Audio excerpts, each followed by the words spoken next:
নমস্কার, কেমন আছেন সবাই? বিকাশ ব্লগের আর একটি নতুন ভিডিওতে আপনাদেরকে স্বাগতম জানাই। আজ আমি যাব আর একটি নতুন প্রজেক্টে, যেটা আমার বাড়ির পাশেই কলকাতাতে। তো চলুন ভিডিওটি শুরু করা যাক। ওই দিন অনেকটা সকালেই আমরা বেরিয়ে পড়েছিলাম। এইবারের সঙ্গী হিসাবে আমি নিয়ে গিয়েছিলাম শুভেন্দু দাকে। আপনাদের বলাই হয়নি, আমার ফোনটা জলে পড়ে ড্যামেজ হয়ে গেছে। তার জন্য আমি পুরো ভিডিওটাই গোপ্রোতে করেছি এবং লিমিটেড ভিডিও শ্যুট করেছি।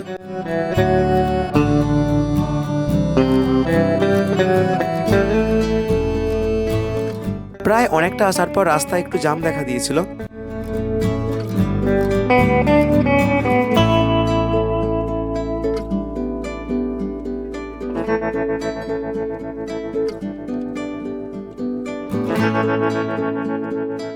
কিছুক্ষণের মধ্যে আমরা বাস থেকে নেমে পড়লাম এবং হেঁটে হেঁটে কর্মস্থানের দিকে এগিয়ে গেলাম।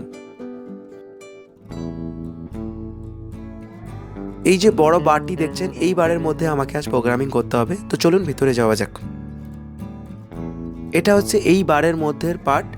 এখানে যে লম্বা লম্বা করে প্রোফাইলগুলো টানা রয়েছে, এগুলো হচ্ছে প্রোফাইল, আর এর মধ্যে রয়েছে এলইডি স্ট্রিপ। আর এইগুলোকে আজ কন্ট্রোলারের সঙ্গে প্রোগ্রামিং করে চালাতে হবে।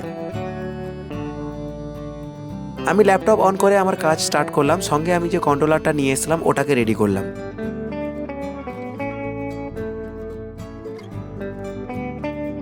প্রায় পুরো কাজ কমপ্লিট করা ছিল। আমার কাজ ছিল প্রোগ্রামিং করা এবং কন্ট্রোলারটাকে সঠিকভাবে কানেকশন করা।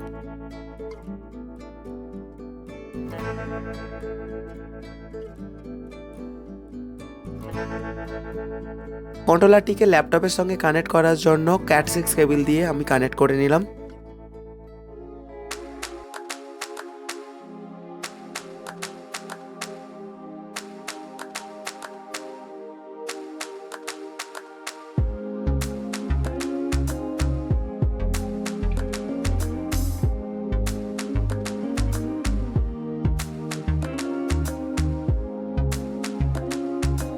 এরপর লাইটের প্যাচিং করা শুরু করলাম, যেটা আপনারা স্ক্রিনে দেখছেন।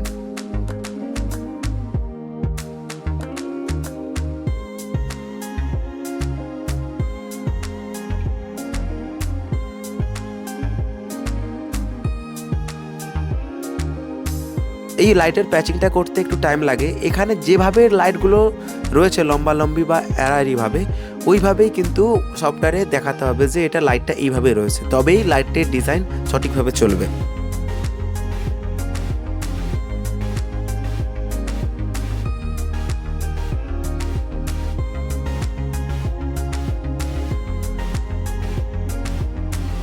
প্যাচিং কমপ্লিট করার পর আমি আমার ল্যাপটপ থেকে ক্লায়েন্টের ল্যাপটপে ফাইলগুলোকে ট্রান্সফার করলাম।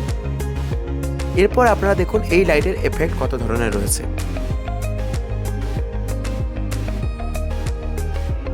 আমি এই ধরনের অ্যাড্রেসেবল এলইডির প্রোগ্রামিং করে থাকি। এর সঙ্গে বিভিন্ন প্রফেশনাল রুম, অফিসে এলইডি স্ট্রিপের কাজ করে থাকি। যদি আপনাদের কোনো এফেক্ট অথবা কোনো জায়গায় কোনো এলইডি স্ট্রিপ লাগানোর অথবা কোনো পরামর্শ চেয়ে থাকেন, তাহলে অবশ্যই আমার সঙ্গে কন্ট্যাক্ট করে জানতে পারেন। ভিডিও যদি ভালো লেগে থাকে বন্ধুদের সঙ্গে শেয়ার করবেন। আর আমার চ্যানেলটি খুবই ছোটো, তাই রিকোয়েস্ট করবো অবশ্যই চ্যানেলটিকে সাবস্ক্রাইব করবেন। দেখা হবে অনেক ভিডিওতে। সবাই ভালো থাকবেন। নমস্কার।